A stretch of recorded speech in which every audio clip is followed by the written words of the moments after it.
Class 8 के इतिहास की कक्षा में आज सभी बच्चों का बहुत बहुत स्वागत है। आज हम लोग इतिहास का दूसरा अध्याय पढ़ रहे हैं, भारत में कंपनी सत्ता का उद्भव एवं विकास। तो उसी में हम लोग पढ़ेंगे साम्राज्य का गठन, पंजाब का अधिग्रहण और सहायक संधि की नीति। तो चलिए हम लोग शुरू करते हैं। साम्राज्य का गठन। प्रांतीय विस्तार की नीति के बाद अब अंग्रेजों ने अपने नए अधिगृहित प्रांतों की सुरक्षा के बारे में सोचना शुरू किया। वे सदा फ्रांसीसी, रूसी और अमेरिका द्वारा भयभीत रहते थे। अब भारत की उत्तर पश्चिम सीमा को सुरक्षित करना आवश्यक हो गया था उनके लिए। इसके फलस्वरूप अंग्रेजों ने अफगानिस्तान के साथ 2 युद्ध किए। प्रथम अफगान युद्ध जो 1839 से 1842 तक तथा दूसरा अफगान युद्ध 1878 से 1880 तक चला। अंततः अंग्रेजों ने काबुल में अप्रत्यक्ष कंपनी शासन स्थापित कर लिया। बाहरी दखल अंदाजी को रोकने के लिए अंग्रेजों ने कुरैन व मिस्नी दर्रों को अपने कब्जे में ले लिया। रूस से अंग्रेजों के प्रांतों की सुरक्षा हेतु सिंध पर कब्जा जमाना जरूरी था।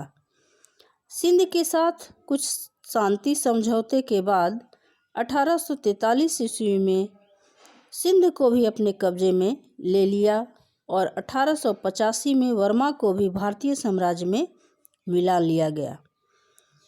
1814 से 1816 तक नेपाल के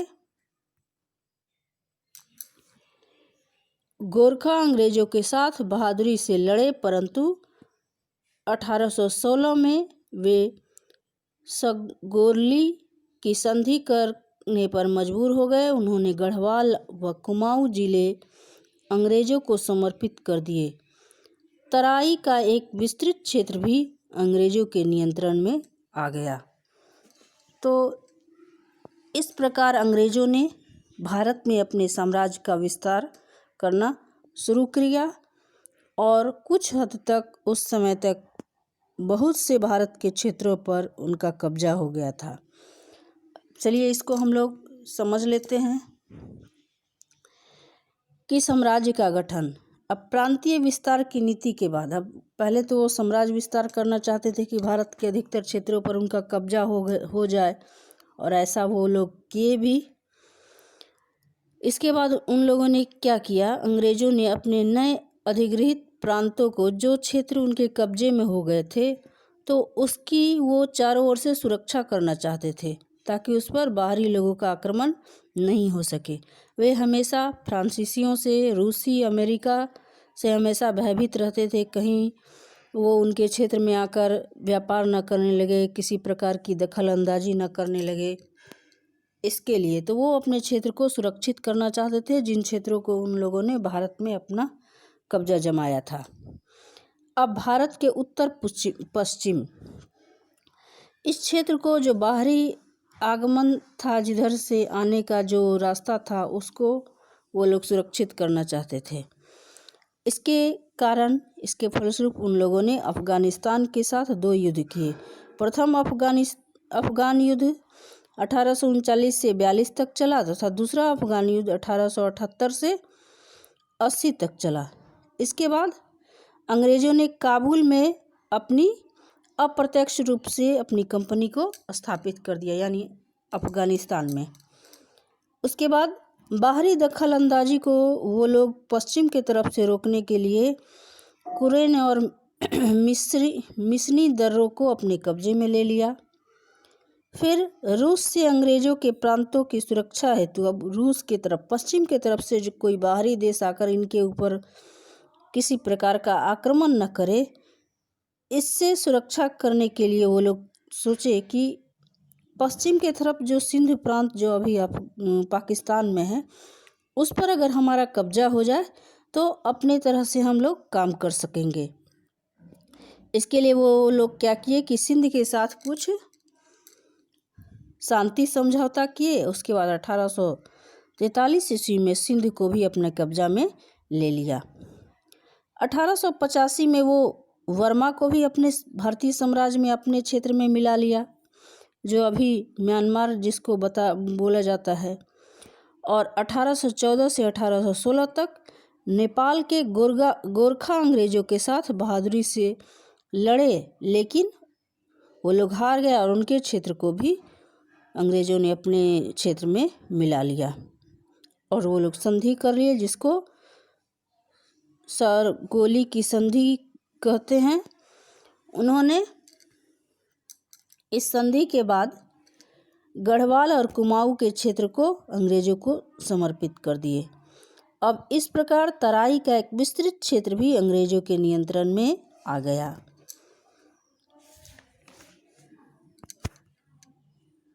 अब हम लोग पढ़ेंगे पंजाब का अधिग्रहण 1849। अब पंजाब ही एक ऐसा विशाल राज्य था जो स्वतंत्र व अंग्रेजों के नियंत्रण से बाहर था। उस पर रंजीत सिंह का शासन था। उन्होंने अंग्रेजों के साथ मित्रता की संधि पर हस्ताक्षर भी किए थे। उनकी एक सक्षम सेना थी, वह सेना में यूरोपीय भी भर्ती थे। रंजीत सिंह की मृत्यु के बाद पंजाब में राजनीतिक अस्थिरता का माहौल पैदा हो गया।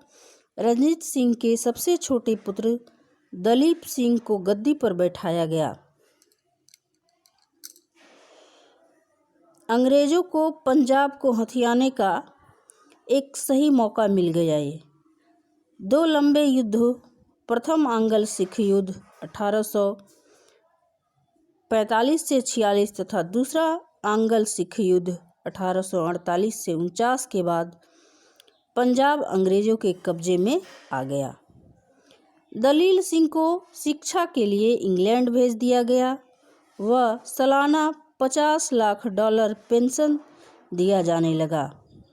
पंजाब का शासन बोर्ड ऑफ कमिश्नर के हाथों में आ गया। अब चलिए इसको हम लोग पहले समझते हैं कि अंग्रेजों का भारत के बहुत से क्षेत्रों पर कब्जा हो गया और एक पंजाब ही उस समय एक ऐसा क्षेत्र था जो बहुत बड़ा विशाल क्षेत्र था और स्वतंत्र था। उस पर रंजीत सिंह जो थे वहाँ के राजा थे, शासन कर रहे थे। वो बहुत ताकतवर सशक्त शासक थे। उनके पास अच्छी खासी सेना थी। उनकी सेना में यूरोपीय लोग भी भर्ती हुए थे। तो राजा रंजीत सिंह जो थे, पंजाब के जो राजा थे, वो अंग्रेजों के साथ मित्रता पर संधि की थी। लेकिन रंजीत सिंह की मृत्यु के बाद पंजाब में ऐसा कोई सशक्त शासक नहीं रहा और राजनीति में अस्थिरता आ गई। रंजीत सिंह का सबसे छोटा बेटा दलीप सिंह को गद्दी पर बैठाया गया। अब अंग्रेजों ने देखा कि पंजाब की राजनीतिक स्थिति कमज़ोर पड़ गई है, कोई वहाँ सशक्त शासक नहीं है, बहादुर शासक नहीं है, तो इसका मौके का लाभ उठाकर अंग्रेजों ने उस पर आक्रमण किया और पंजाब को भी हथियाने का रास्ता दिखने लगा। उसके बाद 2 युद्ध हुए पंजाब में अंग्रेजों के साथ। प्रथम आंग्ल सिख युद्ध जो 1845 से 46 तथा दूसरा आंग्ल सिख युद्ध जो 1848 से 49 में हुआ। उसके बाद अंग्रेजों ने पंजाब पर भी अपना कब्जा जमा लिया। दलीप सिंह जो राजा रंजीत सिंह के पुत्र थे वो हार गए। उनको पढ़ने के लिए इंग्लैंड भेज दिया गया और 50 लाख रुपया डॉलर पेंशन के रूप में उनको दिया जाने लगा और पंजाब का शासन बोर्ड ऑफ कमिश्नर के हाथों में आ गया। तो इस प्रकार से अंग्रेजों ने पंजाब पर भी अपना कब्जा जमा लिया। स्वमूल्यांकन। भारत के रेखा मानचित्र में 1885 में अंग्रेजों द्वारा हथियाए गए प्रांतों को दर्शाइए।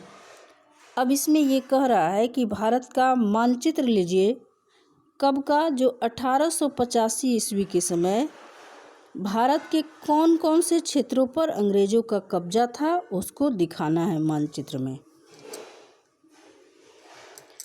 अब है सहायक संधि की नीति। लॉर्ड वेलेस्ली 1798 ईस्वी में भारत के गवर्नर जनरल बने। उनका मुख्य उद्देश्य था, क्या उद्देश्य था? तो अंग्रेजी साम्राज्य का विस्तार और भारतीय राज्यों का विलय। वह शांति संधि नीति और वह हस्तक्षेप की नीति के पक्ष में नहीं था।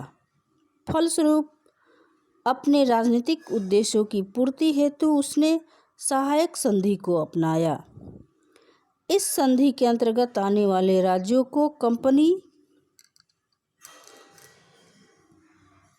की बेहतरी हेतु अपने बाहरी संबंधों को समाप्त करना होता था। अन्य किसी भी राज्य से समझौता कंपनी के माध्यम से होता था।